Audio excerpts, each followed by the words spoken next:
Support for CFO Thought Leader comes from Plantful and U.S. Bank. Hi, this is Steve Surlis, CFO of Potbelly Sandwich Works, and this is the CFO Thought Leader Podcast. This is episode 1042. So I think historically, PerkinElmer did not perform well from a free cash flow conversion standpoint, particularly because of working capital. That has been a major focus for us. This is, knock on wood here, that we're on pace to have one of the stronger free cash flow conversions year we've ever had as an organization. I think it's a testament to a lot of the work we've done. It's one of the areas where we see actually the biggest benefits right now from AI. It's another topic I'm happy to dive into. That's been a major focus. And then the third one, interesting enough, was actually pushing the team to spend more on CapEx. I didn't think we did enough in terms of looking at ways to organically invest in us in the company. We were generally a company that invested inorganically and went out and acquired things, but we didn't always necessarily look inwards in terms of where can we be spending money internally to try and generate similar type returns and maybe not have to pay the premium that we would be going down from an inorganic perspective.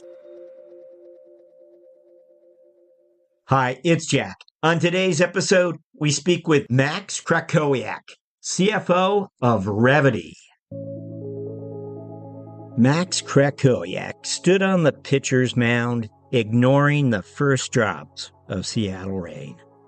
A shout from a less than faithful fan filled his ears as he prepared to throw his next pitch. In that moment, he had no idea his baseball career was about to take an unexpected turn. A random off-the-field injury soon ended his time in the minor leagues, forcing him to hang up his cleats. But what Max didn't know then was that his days spent on the mound would provide lessons for years to come. You'll hear that story and much more on today's episode. We'll begin after this.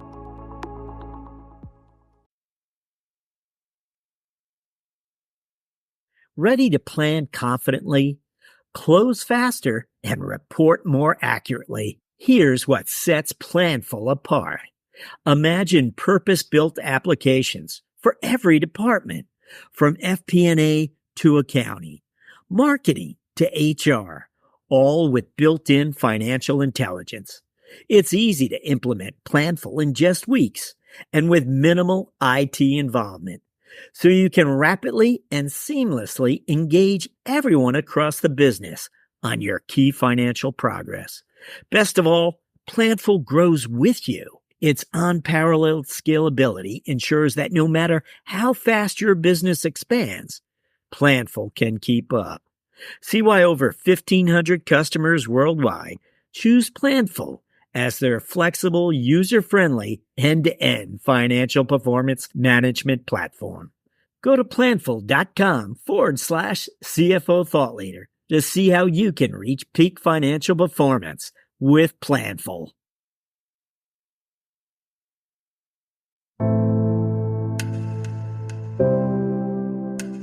Hello, we're speaking with Max Krakowiak, CFO of Revvity. Max, welcome. Thanks, Jack. Appreciate you having me on here. Just a few facts about Max up front here. He joined the company in 2018 when it was still PerkinElmer. Before that, he spent 6 years, a little over 6 years perhaps, at GE. But at PerkinElmer, he played a key role in shaping the financial strategy that led to the transformation and ultimate rebranding of the company. We look forward, Max, to talking to you about that. But right now, as we always do, we're going to ask you to look back. And we're interested in those experiences you feel that really prepared you to become a CFO. What would those be? If I actually go back and look at and think about my career, I kind of think about it in maybe three phases. The first was actually when I played minor league baseball for the Seattle Mariners. So after finishing up playing college baseball, I did have the fortunate opportunity to be drafted. I got to spend a little bit of time with the Mariners. Unfortunately, health became a little bit of an issue, so my career got cut a little bit shorter than I would have hoped for. But I think I learned a lot of key skills in terms of growing up playing sports full time that translate on a day in and day out basis to how I execute and operate as a CFO. particularly around being hyper competitive against what is in your control. I could spend more time kind of elaborating what that means to me, but I think that was really kind of the first phase of my career. The second, once I was done playing ball, I had never had a job before. And so I had to pick up the phone and call my dad and say, I need a little bit of help here, getting my career kickstarted. And I was lucky enough that he had built up, kind of a great career at GE, knew a lot of folks. And so I got into the financial leadership programs at GE, which I did at various levels over the course of 6 years. I would really say that one of the biggest lessons learned at my time at GE was just saying yes to an opportunity, and really kind of prioritizing what the company needed and sort of being that team player. And so that was really kind of phase two. Saw a bunch of different things and experiences around the globe, bunch of different business models, got to work with a lot of great people. And so that really, I think, fueled a lot of my development. Ultimately that led to the third phase of my career, where at the time it was PerkinElmer. I got pulled over from a prior GE colleague. And I held various sort of corporate finance roles there. Big part of that was through the transformation. And as I look back at my time, like, other than the transformation and all the great experiences there, I think one thing that really changed, or I got more exposure to, is really around people management and talent development and how you think about an organization as we went through all of that transformation. I think that was probably one of the bigger takeaways, at least I've had over the past couple of years as we've gone through the journey here. So I'm happy to dive into any one of those areas, but I would say at high level, those are. I love the way you outlined it for us. I thought that was great. I'm afraid we're going to have to go back to that first chapter and ask you about minor league baseball. Wow, all of the passion and all of what it took to actually become a minor league player, you had to have been really driven. And we know that so many of these stories don't always end with the way the individual hoped. Let's face it, where personal injury does shorten so many careers. Who were you back then? I was definitely not the same person I am today. I could say that for sure. I wish I probably had the level of maturity maybe I have today. And I think recognizing, some of the ways I approached being a professional ball player back then, again, it's really helped translate into my career as a finance professional. And it really comes back to that notion of like controlling the controllables and just being hyper competitive with that. I think oftentimes in baseball, look, you fail, right? I mean, the best hitters of all time, what are they successful? 3 out of 10 times for a 300 average means you failed 7 times. Which, if you hang that over your head and you said you failed 7 times, you're going to be a pretty miserable person. But really what the key thing is, you've got to focus on what you can control. How do you come to the ballpark every day? How are you studying film? What are the little things that you're working on to get yourself better? Because once that ball leaves your hand, it's out of your control as a pitcher. So I think that's really the same thing I try and translate every single day when I come to the office is, what are the things in my control today? How am I spending my time? Am I ready to go to work? How am I engaging others on my team? Right. I think those are such translatable skills, from at least the baseball world and how I approach things to how I operate within the finance world. Forgive us for asking, but can you tell us something about the injury? An injury of some kind. It was a knee injury playing pickup basketball, which I was not allowed to be doing. But when you go off with the Seattle Mariners minor league team, do you tell Dad, look, I just want it. We'll see where I am in a year. We'll see is there a deal you cut with your parents? I was probably of the too stubborn minded and thought that I was going to be, make it all the way. And, again, I think it goes a little bit back to the maturity level, and understanding sort of what's required to get to that point. It just wasn't in the cards. And really, I was at square zero when my baseball career ended. Never had an internship. School wasn't really always the top priority. I had good grades, but it wasn't always, something I really focused on. So I was at square zero, and I just got super lucky that, my dad was fortunate enough to have a couple connections and got me into the program, and it's up to me from there. Still, the recruiter at GE or your original interviews, you sit in the chair and they know that you have this passion for baseball. Is that a door opener in some way? So, I think part of it is you have to find a way to translate what you've done from a professional sports standpoint and how that translates to work, and really banking, I think, around work ethic and willingness to go the extra mile and be that team player and one who's, again, willing to learn and adapt and grow. And I think those skills can translate as long as you have the appetite and willingness to do it. So help us understand better exactly what happens to you at GE, because here it is. You come in one door as a minor league baseball player, and 6 years later you're going out the other door as a senior finance executive. Do you think about it that way? Yeah, I do. I mean, I think even if I go back again to the early days, there was someone who I worked for, one of the first ones, and he said, "Look, the key for you to be successful in GE is prioritizing the company," is the way he put it.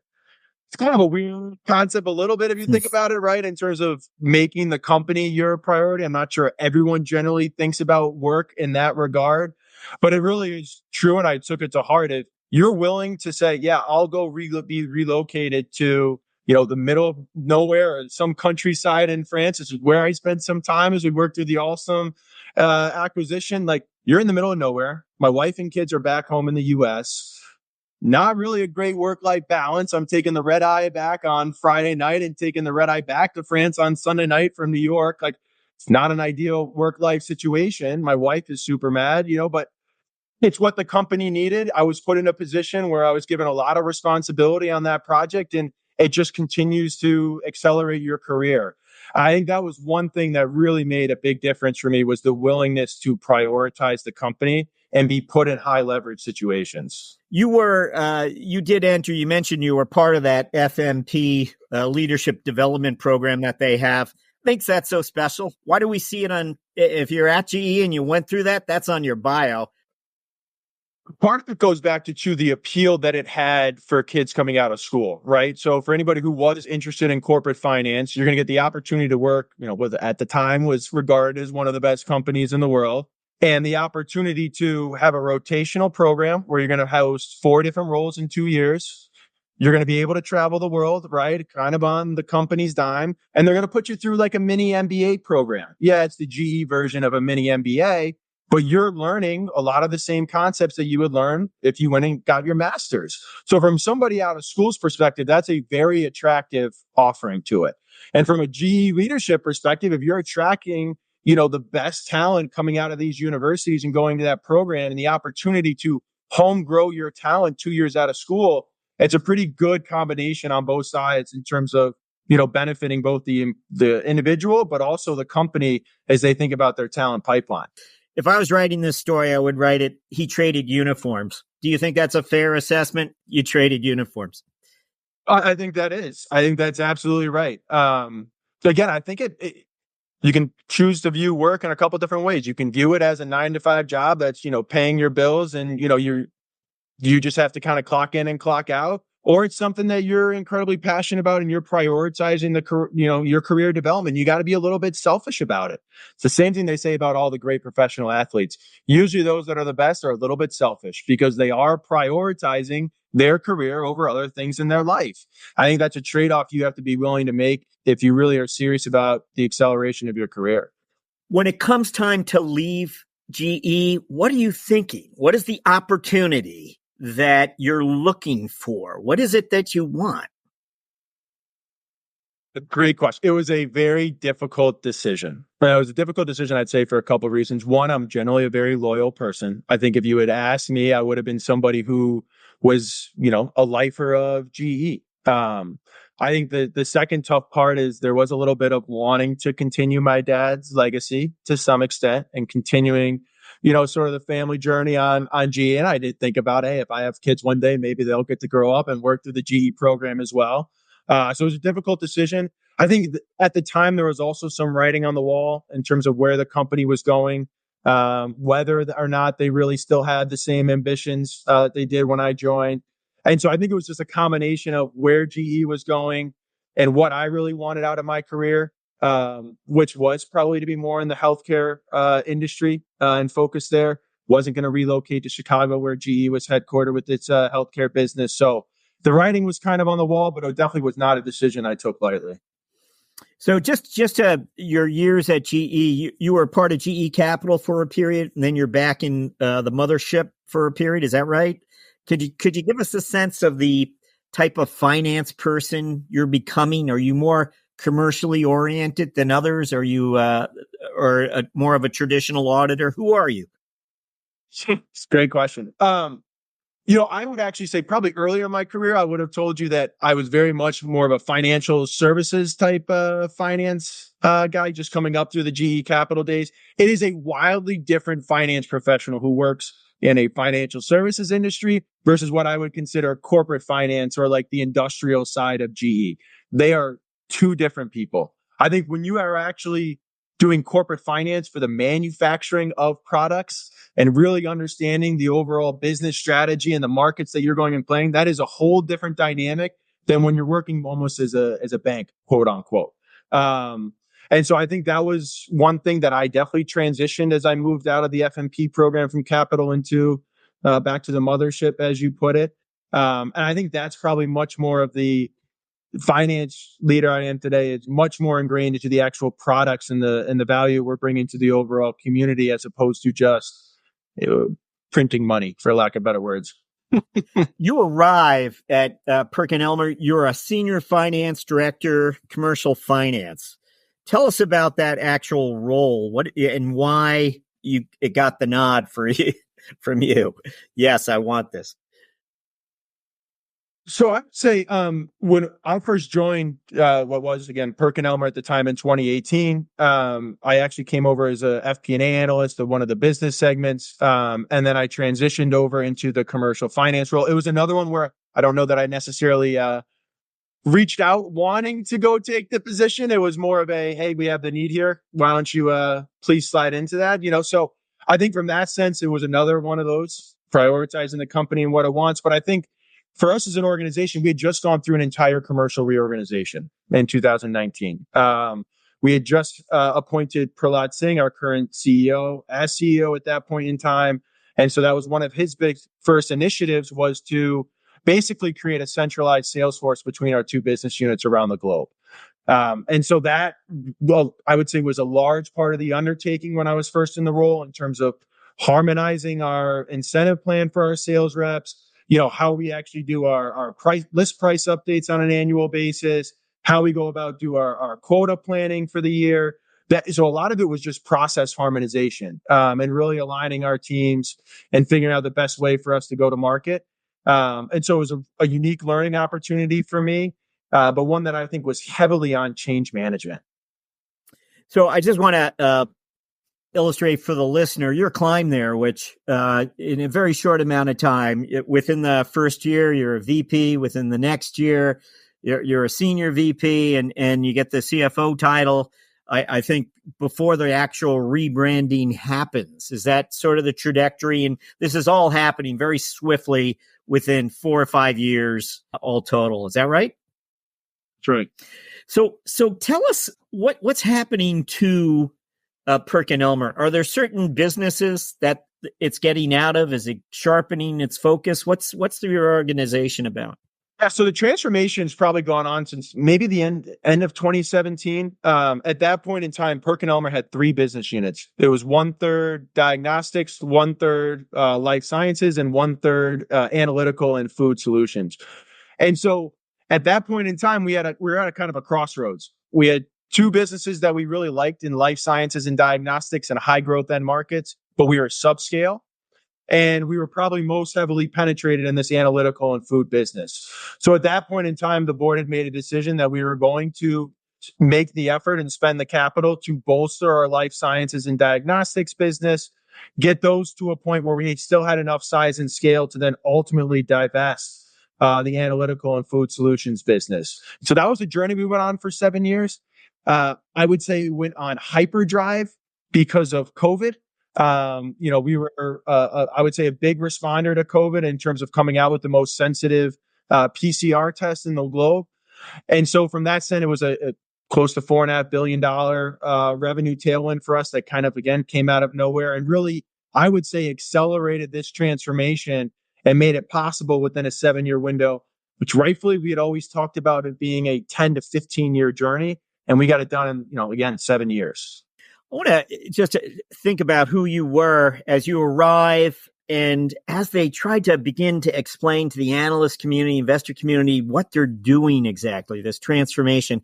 I suspect, and this is one of the areas maybe you wanted to get more experience in is sitting in on those investor relations and those types of calls where you're educated the greater market about what you're up to and why this is the right approach. I mean, is that something you had been exposed to somewhat, but not as much as perhaps over the 4 years that followed?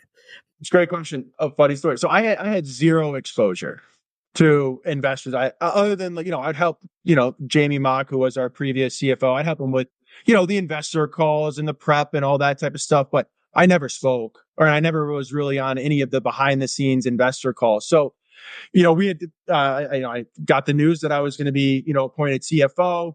I was told, hey, we're going to go on the road to New York in a week, and you're going to start, we're going to do a road show, and you're going to go sit down with investors. And I'm like, all right, sure, this will be fun. And Jamie was like, hey, on day one, don't worry about it. Just, kind of sit there, listen, understand the flow. And, we had first meeting was with Goldman Sachs in New York City. And so we went down, had the 45-minute meeting. And then after the meeting, Jamie just turned to me and goes, I think you got it. I'm good. You can take the rest of the day.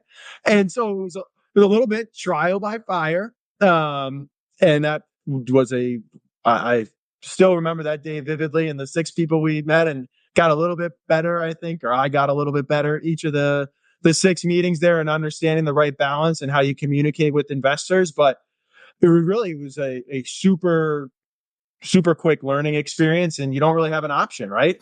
What prepared you for that? I mean, it seems like people were confident that you would be the right person to sit in on those types of meetings and would be, ready to understand read the room and understand the dynamic. Is that from your GE days, having presentations and sat around the table and had to read the room in different circumstances? Or why were you sort of investor relations ready? I would say there's probably 2 experiences I really lean on. One is my baseball playing days. I mean, I've had some bad pitching performances in front of some very, very large crowds. I've had some good ones, but I also had a lot of bad ones. And so I'm a little bit numb, I think, to some of the pressures or some of that feeling of like anxiety or, oh my God, I'm going to fail. I'm going to get paralyzed. Like, I'm a little bit more seasoned to that, I would say. The second piece is the GE one really helped with the communication, particularly when I was doing an audit. I mean, when you're, 4 or 5 years out of college, you're sitting across the table from a CFO of a GE business who's been there for 25, 30 years, and you're trying to explain to him why he has to make some audit adjustment to his financials. It's a very difficult conversation. And the majority of times, it's all about how you tee up the conversation, and how you approach it is going to dictate how that conversation goes. So I think those are really probably the 2 biggest skill sets that at least got me ready. And I think, gave my management team confidence that I'd be ready to do so. Was there some area of finance that you weren't as exposed to, that you felt like, okay, I need to understand this better. I'm going to sit in on a few of these meetings to understand whatever it was, a certain accounting treatment, whatever it might have been, something. Definitely taxes. Definitely taxes. And I think I would be lying if I said I'm sitting here today as now an expert in tax. I think that's far probably from the truth. They have become more educated on it. I think that was really the one area you're not alone there. So many, I think, finance leaders find that as they're closer and closer to the CFO office. Oh my gosh, this is a blind spot for me. Did you reach out to somebody? Did you just find yourself trying to stare at some tax statements over the weekend? What approach might you have taken? So we went through and just revamped our tax organization. That was really the approach I took. It's probably my biggest weak spot. It needs to be one, I would say, the first areas where I ensure I have the right level of support around us as an organization. And I would say I was very quick to act on that. So I, leveraged outside help, and we've essentially rebuilt the tax organization within the first 4 months of being there. And just making sure that we had our A players in the right position, that they were really going to help me on that journey. And it wasn't going to be something that was going to be on my shoulders to try and drive through. I needed help there. So let's find out about this rebranded company, Revity. What sets it apart from its competitors? What's the promise that this rebranding is going to deliver? So maybe just a little bit of background on Revity overall. So Revity is a life sciences and diagnostics company now. We're focused on improving human lives around the globe. And I think our company, as you mentioned, is only about 15 months old. Our company is about $15 billion of market cap, roughly $3 billion in revenue. Our EBITDA margins are slightly above 30%, and our free cash flow conversion is greater than 85%. Those are some pretty nice financial statistics coming off the bat for a 15-month-old company.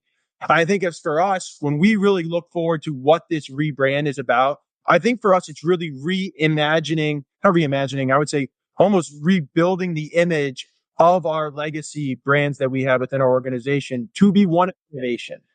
I think because we've been on this acquisition journey over the past 7 years, we are now really comprised mostly of entrepreneurial type brand companies where innovation is at the forefront of what they do.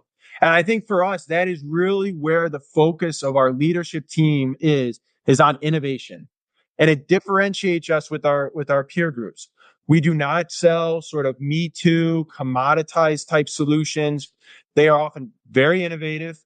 We are very close partners with both our clinical labs, our pharma customers, in terms of helping them get to that next level of innovation. And it really creates a stickiness with our customers. It creates tougher barriers to entry. And so I think that for us is really, the focus of the brand launch is really around this notion of innovation. It's why we changed our color scheme. It's why we changed, how we do presentations. The legacy PerkinElmer just had this really negative connotation of a me too, non-innovative company. Yeah. So is there anything from a KPI standpoint, and I would imagine it might be related to customers. You said that stickiness, innovation, those customers are sticking with you because they expect innovation to come their way, perhaps. But how do you measure that? How do you know that, yes, this company's really becoming more innovative? How do you know that from a KPI perspective? Is there something you're measuring that lets you know we're on the right track? It's a great question. I would say at least from a commercial perspective, as we look again at our organization, we really have two businesses, right? A life sciences business and we have our diagnostics business. On the life sciences side, most of our customer base is the large pharma customers around the globe. For us, you are looking at the customer order rates in terms of our reagents, right? We sell oftentimes little antibodies or, media content really upstream in the preclinical drug discovery area. So for us, we do look at customer order volumes. How much is Merck ordering? What is GSK doing? And there's so many different SKUs because there's such small dollar amounts. You're not really looking on this on a SKU by SKU basis. It's much more at the portfolio level of the customer, who's spending what preclinical R&D dollars year over year. And we know that if we're growing, right, that a lot of the innovation we're driving with GSK, it'll become a, SKU number for us that Pfizer down the road might buy. So again, for us, it's much more, I would say, customer focused on the life sciences side. As we look at on the diagnostic side, it's a little bit different from a commercial perspective. So in the diagnostics, we basically have two big businesses, newborn screening, and then we have our immunodiagnostics business or autoimmune testing. And so for us, really the focus from a diagnostic standpoint commercially is, one, getting to areas where we don't do diagnostic testing today. So take newborn screening, for instance, 140 million babies born per year. Only 40 million babies get screened. That means 100 million babies get zero level of testing today. That is a huge opportunity for us to continue to work with governments around the globe and help them put in newborn screening programs. If you look at it from an autoimmune standpoint, I don't know if you know anybody who's ever had an autoimmune disease, but an autoimmune, you are trying to find a needle in the haystack.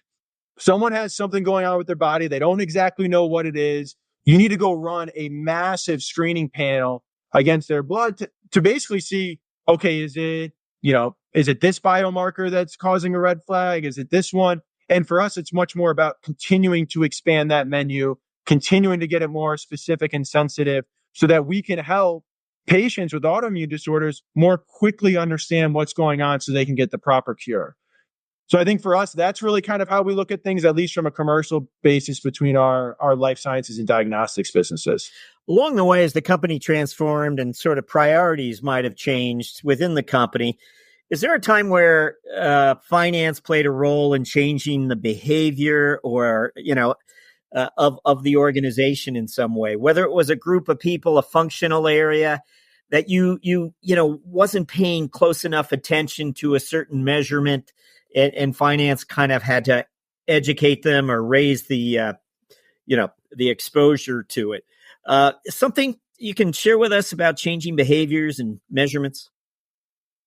Yeah, so there was probably, I would say, three major focuses when I took over as CFO in terms of immediate areas that I thought we could be doing better from a finance and an organization standpoint in terms of the coordination. So one was around budgeting, particularly on the cost side.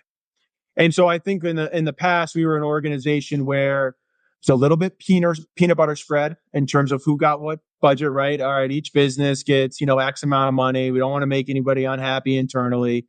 There's a little bit of that going on. I think there was also the budget was filled to the brim every single year. There wasn't really a lot of room left for contingencies. So you're setting a static budget in December. You go dish it out. Everyone is filled to the brim. They go spend that. What happens if there's a new need that comes up?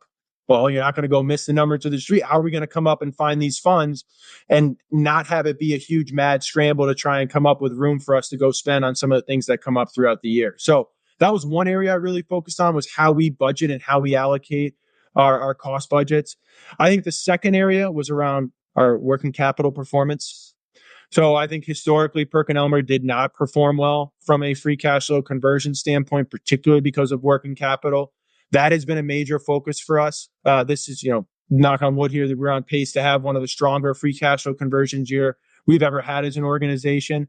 I think it's a testament to a lot of the work we've done. It's one of the areas where we see actually the biggest benefits right now from AI.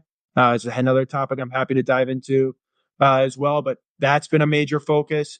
And then the third one, interesting enough, was actually pushing the team to spend more on CapEx.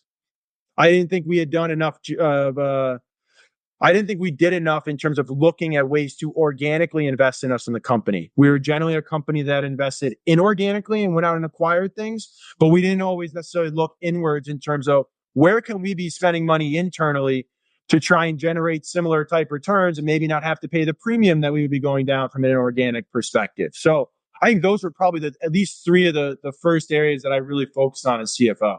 Well, that's great. Thank you for those. You mentioned AI and a focus. What exactly, when you say the focus on AI, what are you focusing on? What are you discovering?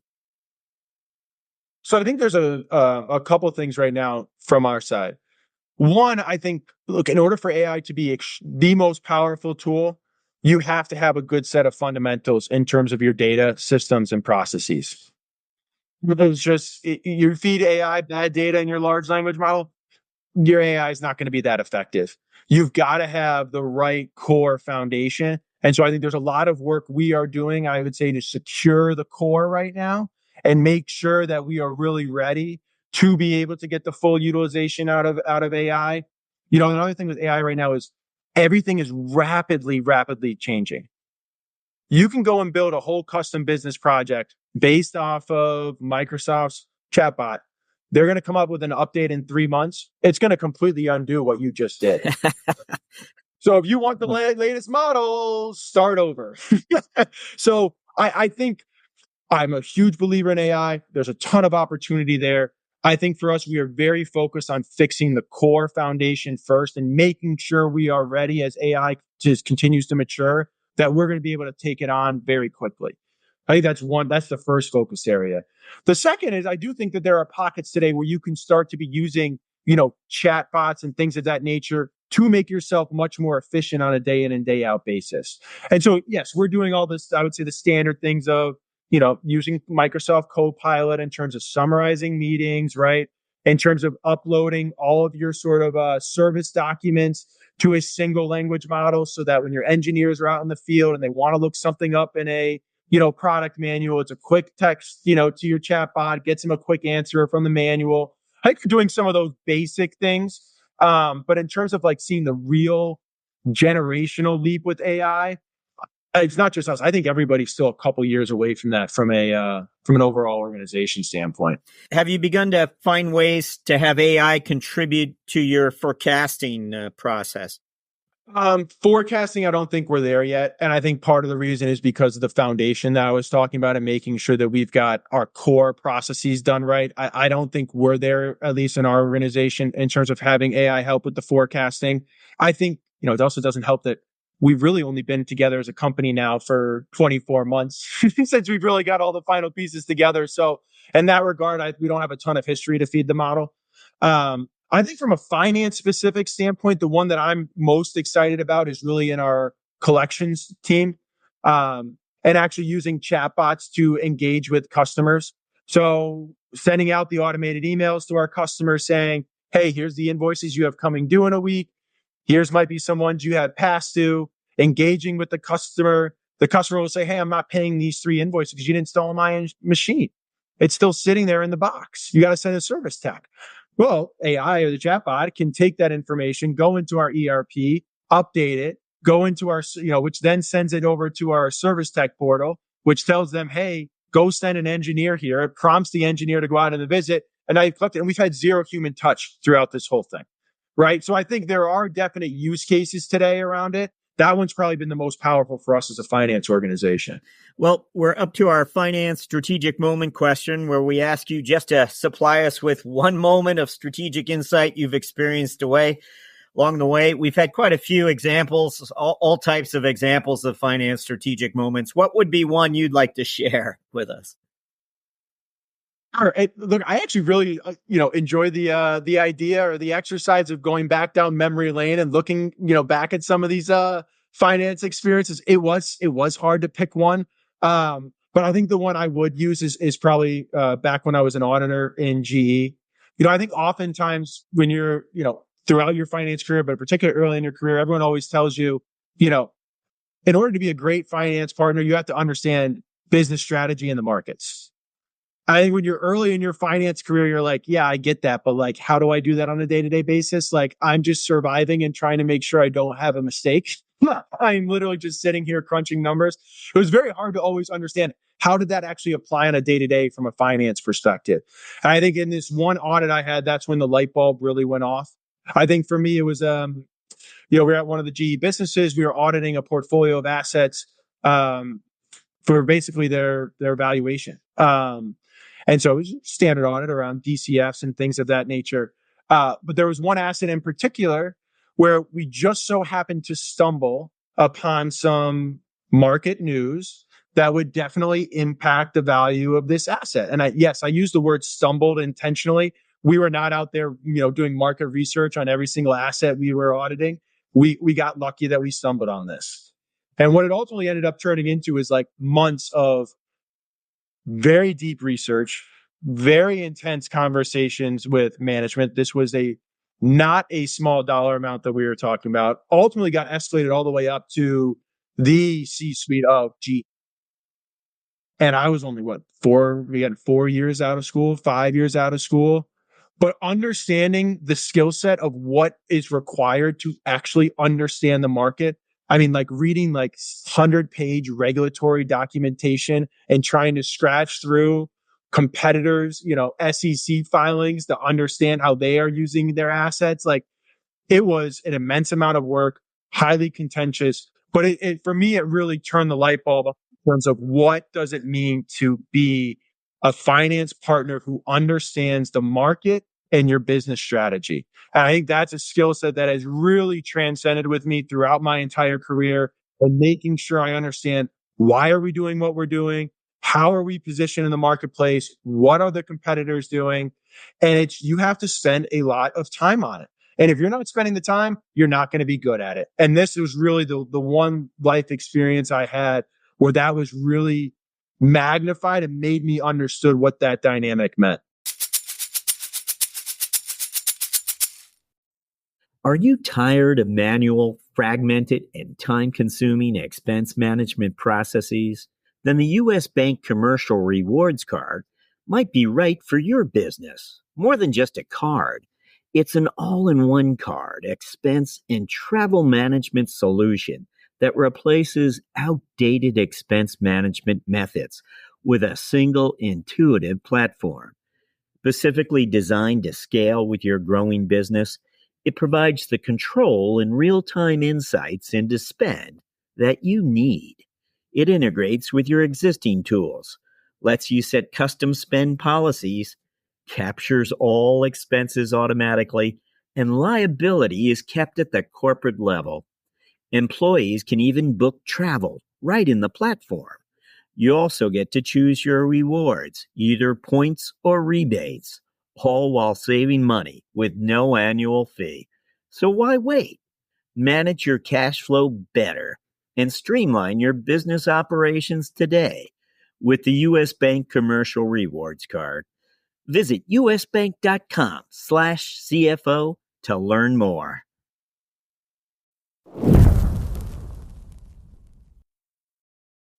For that, we're going to move to what we refer to as our mentoring round, where we're going to begin by asking you to look back again for us. And we're interested about, those early days when you stepped into the CFO role there. It was still Perk and Elmer, but you step into it and there must have been something you wish someone had told you. You had, studied CFOs for years. You thought you knew everything. This is something you just wish someone had told you. Anything come to mind?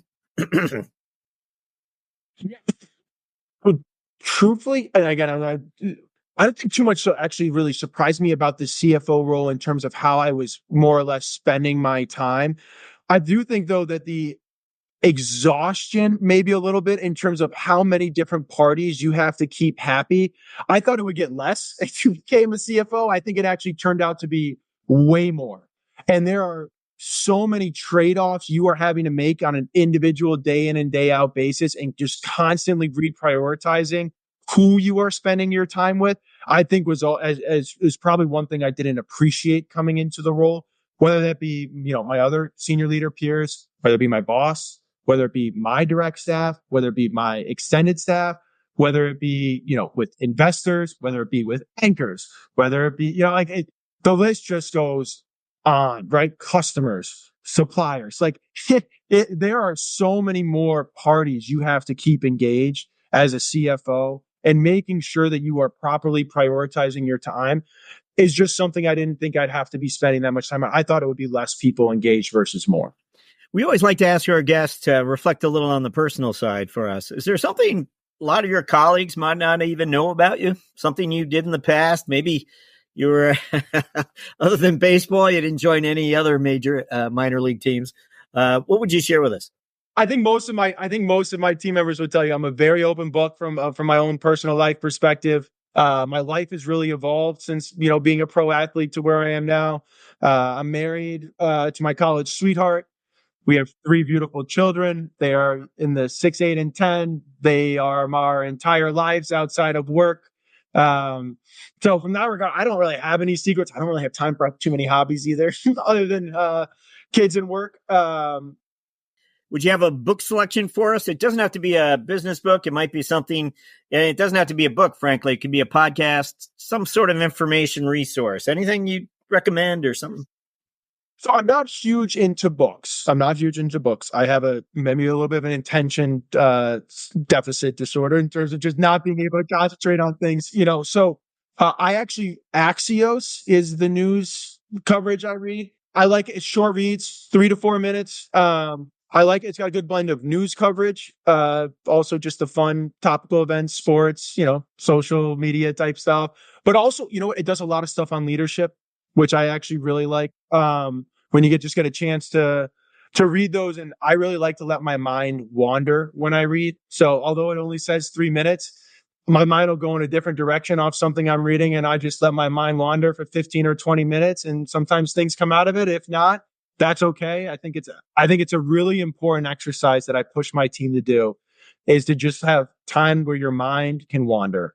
Now, I think that is really, really important in terms of unlocking your full creativity, making you more productive, if you're constantly just doing things off a checklist, you're never really stepping back and thinking about the art of possibility.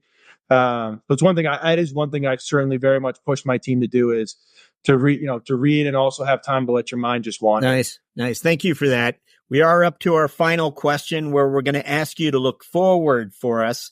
And we're interested in your priorities as a CFO for the coming 12 months. What would those priorities be? Great question. I think for one, the first one is probably around capital deployment for us. We're in a very fortunate position to have gone through the transformation over the past 7 years. We're in a very strong place from a liquidity and balance sheet perspective.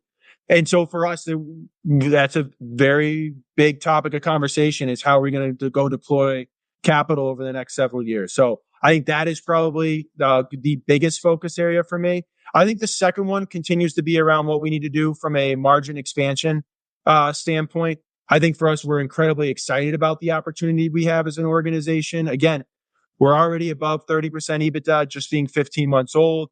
We still have not brought together the full synergies of all of our recent acquisition and divestitures.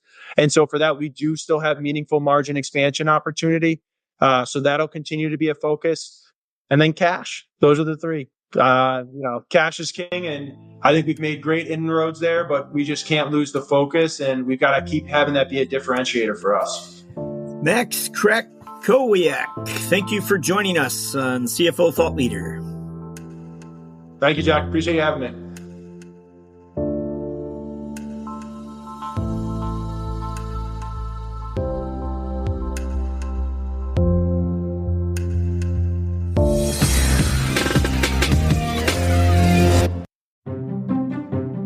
Hello, everyone. Jack here. Hope you've been enjoying our recent episodes of CFO Thought Leader.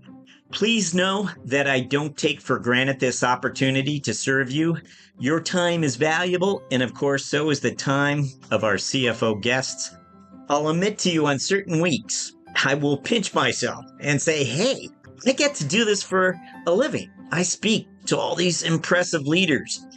Undoubtedly, there are more aggressive interviewers out there, some who leave no stone unturned. But our swim lane is for finance leaders only. And those finance leaders have a unique style of leadership, one that is rooted in the burden of trust. In light of this, finance leaders must take great care not to forfeit this trust as they step into the role of being a more expressive leader. And that is what CFO Thought Leader is really about. That's why I try to remind myself week in, week out, how fortunate I am. Still, I need your help. Tell us what we're doing right. Tell us what we're doing wrong. Email me your comments at jack@cfothoughtleader.com. And please visit cfothoughtleader.com. You'll find a listener survey right on the nav bar. As always, thank you for listening.